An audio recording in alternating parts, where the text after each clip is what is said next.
Roger, give me that gun, run. Right along that back, baby. Aim hot. Clear hot.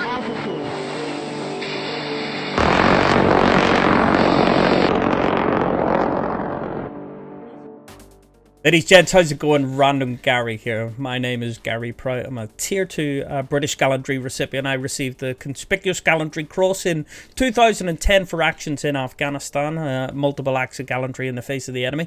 And I've been trying to bring to life some acts of gallantry and some military videos in order to help some viewers maybe gain a bit more of an insight rather than just being a bit of a complaining bloke on YouTube. So something a little bit different.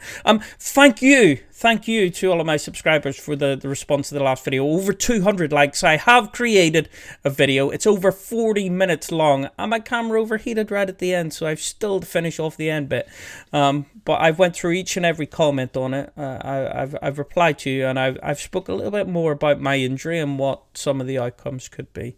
Today we're going to look at a couple of videos. Some of them are reactions to effective enemy fire and some of the responses to it. I just want to prefix this here off I don't have the context of these videos, so I'm going to be responding based on what I see. And some of the things I see, they might sound like I'm being critical of the individual, but it's just based on the information I have. I'm not trying to be critical on the individual, but I just want to pull out some learnings, potentially, if there's any within these here. So if there's actual videos of the individuals involved and them talking about these instances, I'd love you to link them. So the first one is this really famous video. This is US soldier survives a Taliban machine gun fire during firefight. Here it is up on the screen. I'm just going to point out on the left hand side here, there's some kind of armored weapons platform. It looks like it might have the mod use, the old 50 cal up top. This guy has a... Pause, stop right there. This is a classic example of how my medication is failing me. My brain cannot communicate with itself to tell me that this is an M4 rifle. This is what happens whenever I hit my cloudy moments. Thank goodness I've got an excuse. As what is it you call it? An AR-15, I think it is, the automatic rifle kind of. It's a 5.56. So the thing that I'm kind of pulling out here is you've got a weapons platform with a very long range, a very big bullet at the bottom of the hill. It's at a different angle, but it might not have the line of sight that this individual has. This individual has a 5.56 weapon system, very small, very high velocity round. It's quite accurate over short distances, but once you start to have things like wind and you get out to the trajectories where it's maybe not traveling as fast, it can turn into a little bit of a spud gun at some really long range. Really effective at what it does, but not always as effective at the long range. So let's have a watch of this video and let's see what we see.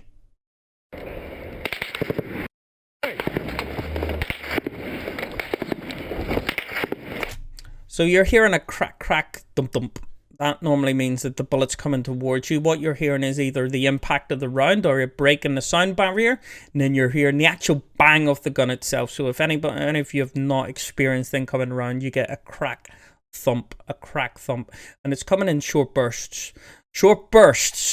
I never liked, because that quite often indicated somebody who knew what they were doing. Anybody who uses a machine gun, and if they're operating at range, they know how effective short bursts can be. Short bursts, just to put 2 to 5 rounds down at the target, and you're keeping them within a very concentrated area. So quite often with those little dumps, you knew that you were up against somebody who was quite good at what they were doing. Downsides here is they're on a forward-facing slope. Bad position. This might not have been kind of a bad decision to put them here. Sometimes you just have to put yourself in these places. But it's lacking cover of two forms. We say there's two types of cover. There's cover from sight and there's cover from fire. Sometimes cover from sight might be you're behind a hedge, but the bullets can still go through the hedge. Cover from fire means that the bullets can't go through it, so you're behind a solid object that will prevent those bullets from coming through. So no cover from sight, no cover from fire. You're on a forward-facing slope, which also presents that beautiful kind of witness screen. if the enemy is shooting at you, they can see where these bullets are landing and they can adjust onto you effectively. He's made a good response. He's broken away from it. What we say in the British military is return fire, take cover, and then return appropriate fire. So you're just putting a couple of rounds in the general direction. You move your position, and then you put the deliberate rate of fire onto the enemy. Sometimes, though, just moving, getting out of the way. In this instance, where it sounds like he's being targeted specifically, this is not a bad thing to do. So, all right things to do at the minute.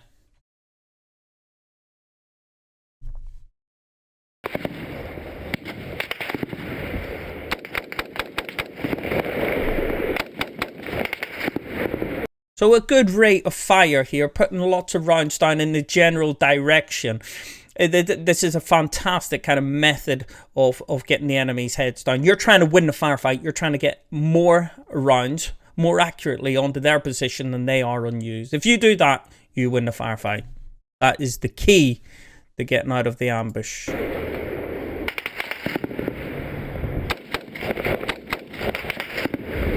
Somebody lay down some fire! So I'm thinking, I've seen this vehicle move from here to here. That makes me think that they probably do not have an angle on the point of origin where that enemy is shooting at them from.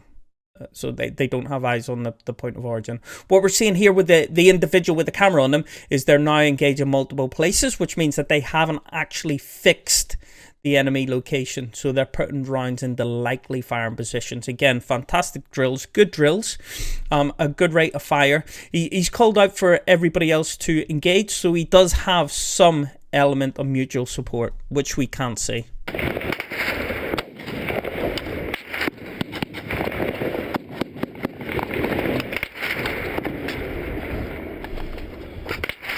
Okay, one thing I will say here is we always taught it that if you are changing your magazine, if you are going through any drills where your weapon is ineffective, you need to get yourself into as much cover as possible, even if it's just laid in behind this rock here on the lower right hand side.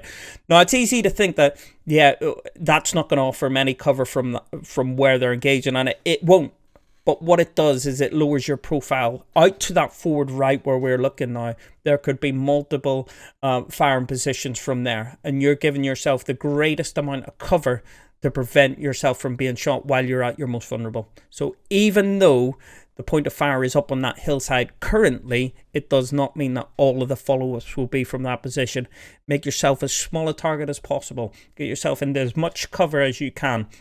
And he's a little bit out in the open here. It looks like they've been through a bit of a long day, because you noticed there was a bit of a fumble with magazine. So it looks like they've had a bit going on. I'm not going to be critical of him for that. There is methods that we use where we prevent ourselves from going back into old magazines. But I'm just going to guess it's going to be quite a tough day so far.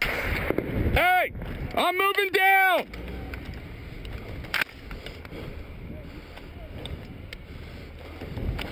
So here is a big decision point. He has made the decision to move down. Again, it's very easy to be critical here and now, but what is he moving to? I cannot see any cover from sight. I cannot see any cover from fire. If he's trying to break away from that firing point, because what we are hearing there is high velocity machine gun rounds, and if we're honest, we're probably not going to outdo them with the 5.56, are we? So in my opinion, this would be an instance where you want to break contact. You don't want to carry on with this. If you're in this exposed position, you need to get out of that killing zone. You need to get out of that kind of follow shot, and that might be by popping smoke. That might be by getting those vehicles up to create a bit of a fire base to suppress the enemy enough, not just destroy the enemy, but suppress them enough for you to be able to get off that hill. For me, based on the information I have and from what I'm seeing, that selection to move forward, I don't think that's the right selection. Let me know what you think, and if you have any links to his video, please link them below.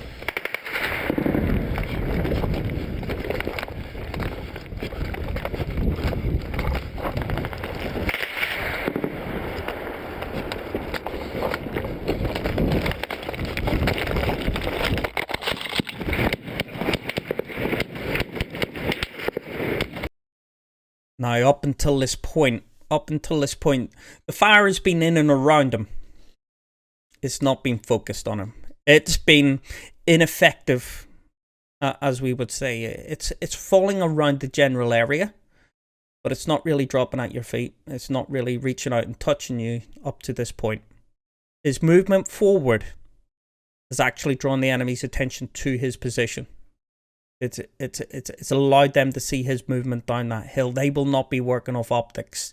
They are looking for movement. What is it? We have shape, shadow, shine, silhouette, movement, and now we have texture. Those are all things that are going to give your position away. And that movement, that shape, that has created a bit of a focal point on him. And now what we're hearing is those enemy rounds, those little blips, those 2-round bursts. They're focusing in on him, and he's in a really vulnerable place now. He is on a forward-facing slope with no cover from sight, no cover from fire. Round splashing at his feet. Yo! This is desperate. In my opinion, you are committed. You need to keep moving. You do not shoot back at the enemy. You need to get off that hill. If it means you cartwheeling off it, if it means you just rolling just to keep that movement happening, you need to do it. They have fixed you. They have your range. They can see you. It is only a matter of time. It is only a matter of time now. And if your buddies either don't win that firefight for you, or you get out of that line of fire, things are going to go really bad really quickly. And in my belief, it's great having your buddies around you, but what you can control is how fast you move in this time frame now. And you need to get off that hill. You need to get out of that killing zone.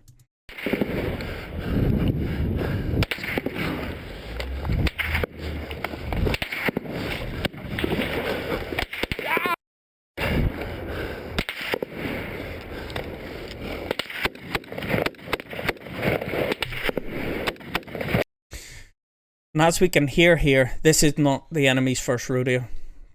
These are very focused, small bursts.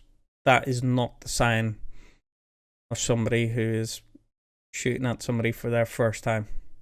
It really isn't.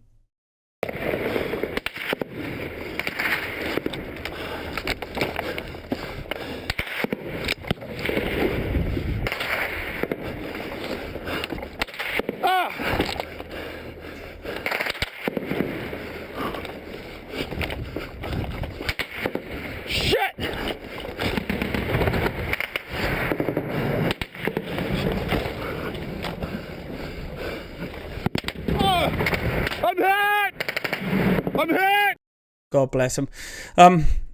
So we're now at the point where you are digging in with your eyelids. You're laid behind a rock. You're completely reliant on the people around you. You are fixed in your location. He has dropped his weapon system, which isn't ideal, but it was a response to taking a round. It was a response to taking a round. So I'm not going to be critical. Plus and minuses for rifle slings here. I used to be a fan of a rifle sling, particularly because we crossed lots of little waddies and irrigation ditches. And if you were to drop it, you could focus on getting yourself out, and then you could recover your weapon system. They get wet. I'm not one of those people who keep your weapon above water. That's all right. As long as it's still on you, you can carry on and defend. But as you can see here, he was choosing not to, and it's meant that he is now displaced from his weapon system. So some people like to, some people don't. That's one of the benefits I've seen of it.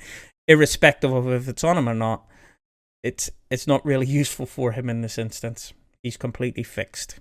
He is in a really shitty situation. Just putting your head up to look out to the enemy and to engage them is putting you at risk. You need to get your vital organs behind this rock, and you need to protect as much of yourself as you can. If that means that your feet and your hands are out and you're potentially going to take rounds, you know what, that is the desperation of the situation you're in. That's what you need to do, and you need to hope and pray that your buddies in those weapon mounted platforms on that hilltop are going to win this firefight soon and going to get help to you ASAP. And this bit is tough for us to hear, but you know what? This is the reality of war. This is the reality of the situations we find ourselves in. I'm hit!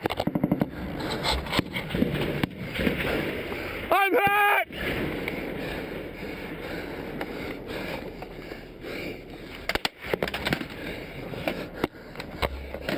Ah!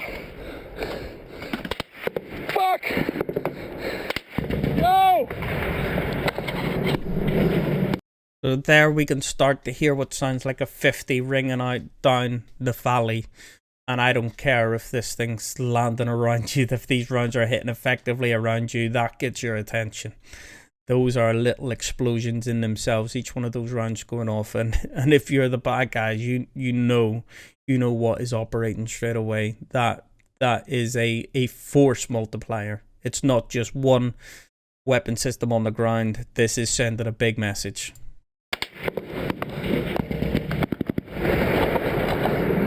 Help me! I'm hit! I'm hit!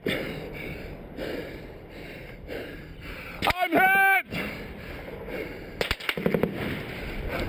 I'm hit!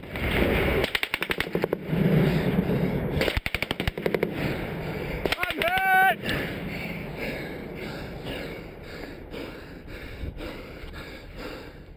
I'm hit! I'm hit!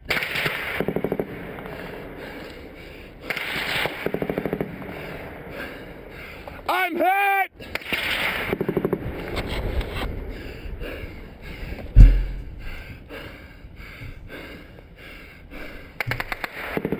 So a really shitty situation for the individual involved. What I think would have been even would have had a greater impact if it was me or if it was somebody else in his position. And please remember, this is me sitting from the comfort of my home in the United Kingdom, so I am not in the same situation. What would have been of benefit was for him to describe his location. Where is he?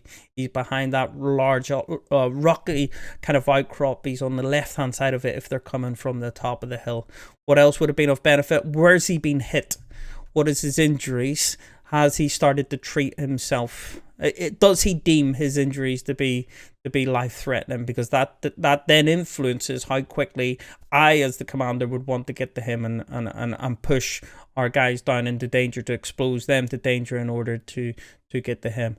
If he could start shouting out some target indications. You can see here that you've got two large hills. You've got the larger hill on the right with a smaller hill on the left. It's on the smaller hill, the right hand slip as it comes down into a small mound at the base of the large hill. If he could turn around and give an indication like that back to those people on the hill who it sounds like aren't engaging, it would be fantastic to get them firing in the general area of the enemy. Like I say, this is not to criticize the individual. We have no ideas of what went on before this. We have no idea how long their day or days had been. I've been on operations that have spanned over the massive length of that there. But I think it's just worth us looking at those kind of critical moments. Being engaged and deciding to move forward. There was no cover from sight. There was no cover from fire. Should he have been moving forward trying to engage in the enemy? Should he have broken contact and got out of there? Because what would he have achieved by pushing forward and starting to shoot at the enemy? And also employing those weapon mounted platforms.